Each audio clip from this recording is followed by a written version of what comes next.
آج کی اس ویڈیو میں آپ کو ایک نسخہ بتانے والا ہوں، اور وہ نسخہ یہ ہے کہ تنخواہ کے پیسوں کو مہینے کی آخری تاریخ تک کیسے بچایا جا سکتا ہے۔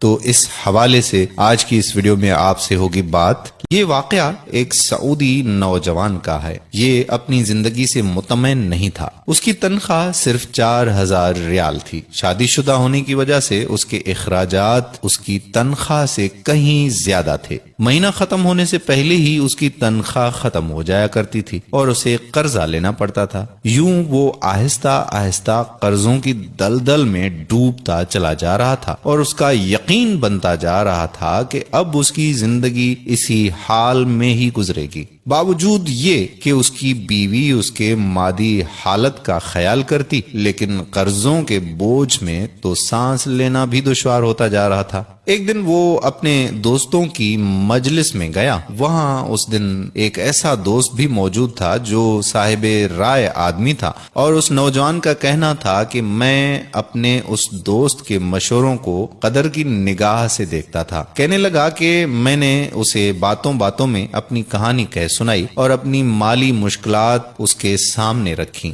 اس نے میری بات سنی اور کہا کہ میری رائے یہ ہے کہ تم اپنی تنخواہ میں سے کچھ حصہ صدقہ کے لیے مختص کر لو۔ اس سعودی نوجوان نے حیرت سے کہا کہ جناب، مجھے تو گھر کے خرچے پورے کرنے کے لیے قرضے لینے پڑتے ہیں اور آپ صدقہ نکالنے کا کہہ رہے ہیں۔ خیر، میں نے گھر آ کر اپنی بیوی کو ساری بات بتائی تو بیوی کہنے لگی کہ تجربہ کرنے میں بھلا کیا حرج ہے، ہو سکتا ہے کہ اللہ تعالیٰ تم پر رزق کے دروازے کھول دے۔ کہتا ہے کہ میں نے ماہانہ 4000 ریال میں سے 30 ریال صدقے کے لیے مختص کرنے کا ارادہ کیا اور مہینے کے آخر میں اسے ادا کرنا شروع کر دیا۔ سبحان اللہ، قسم کھا کر کہتا ہوں کہ میری تو حالت ہی بدل گئی۔ کہاں میں ہر وقت مالی ٹینشنوں میں اور سوچوں میں رہتا تھا، اور کہاں اب میری زندگی گویا پھول ہو گئی ہو جیسے، ہلکی پھلکی آسان۔ قرضوں کے باوجود میں خود کو آزاد محسوس کرتا تھا۔ ایک ایسا ذہنی سکون تھا کہ میں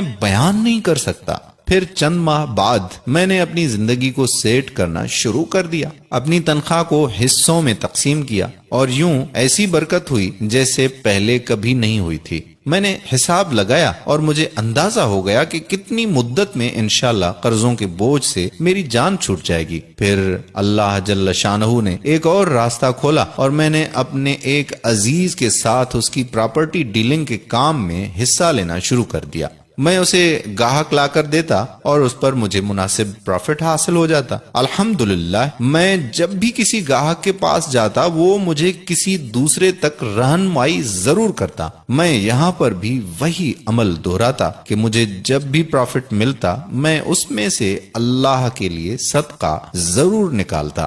وہ کہتا ہے کہ اللہ کی قسم، صدقہ کیا ہے کوئی نہیں جانتا سوائے اس کے کہ جس نے اسے آزمایا ہو۔ صدقہ کرو اور صبر سے چلو، اللہ کے فضل و کرم سے خیر و برکتیں اپنی آنکھوں سے دیکھو گے۔ تو میرے پیارے بھائیوں اور محترم بہنوں، صدقے کی بہت زیادہ اہمیت ہے۔ جتنا ہو سکے زیادہ سے زیادہ صدقہ کریں۔ ایک صدقہ تو آپ ابھی اس وقت نکال سکتے ہیں، اور وہ صدقہ یہ ہے کہ آپ اس ویڈیو کو زیادہ سے زیادہ شیئر کریں تاکہ لوگوں کو صدقہ کرنے کی توفیق ہو، اور جو بھی صدقہ کرے گا اس کا ثواب آپ کو بھی ملے گا اور ہمیں بھی ملے گا۔ جب آپ کسی مسلمان کو تنخواہ میں سے صدقے کے لیے رقم مختص کرنے کا کہیں گے اور وہ اس پر عمل کرے گا تو آپ کو بھی اتنا ہی اجر ملے گا جتنا صدقہ کرنے والے کو ملے گا، اور صدقہ دینے والے کے اجر میں کوئی بھی کمی واقع نہیں ہوگی۔ سوچئے، آپ اس دنیا سے چلے جائیں گے اور آپ کے سبب آپ کے پیچھے کوئی صدقہ کر رہا ہوگا۔